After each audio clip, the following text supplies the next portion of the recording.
her children, 5 of us are here, right? There are still three still in the U.S. They will be coming down for a program that we'll have on the 5th of June, commemorating this day, right? And well, I must say that the family feels much better, feel a great relief at this moment.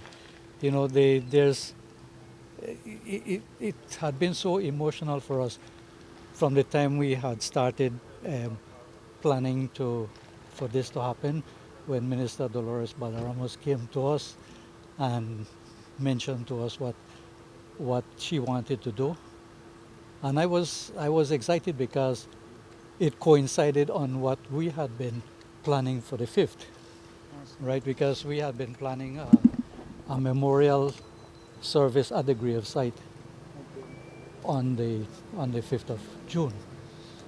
So this comes in coincidentally, opportune time that the pronouncement of the posthumous pardon will be done at the grave site at that time.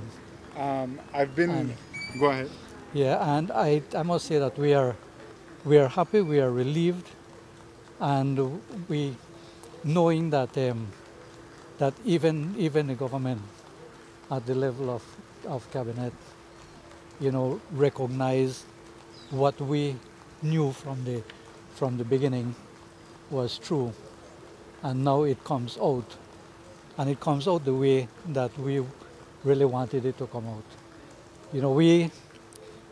We had said all the time, well, when we heard about a posthumous pardon in the beginning, I shook my head. I say, well, that's not what we want.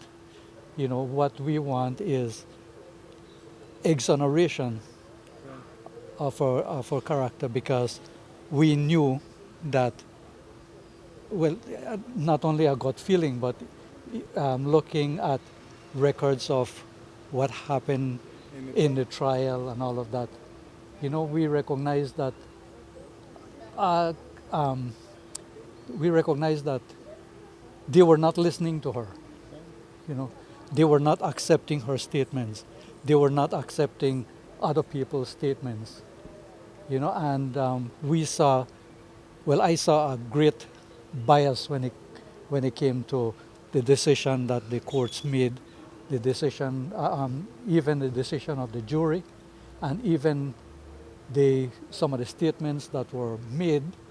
That was um, I, for lack of a better word, pronounced in court, that that was that the jury used for their decision.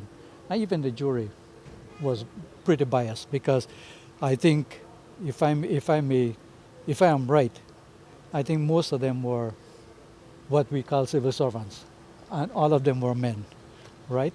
And being civil servants, of course, they will, and colonialists, they will support the system as it was at that time. So, no, having this done now is a great relief to us, and we see this as something that, whenever the general public look at this now, they will look at her with a different frame of mind. They will look at her now.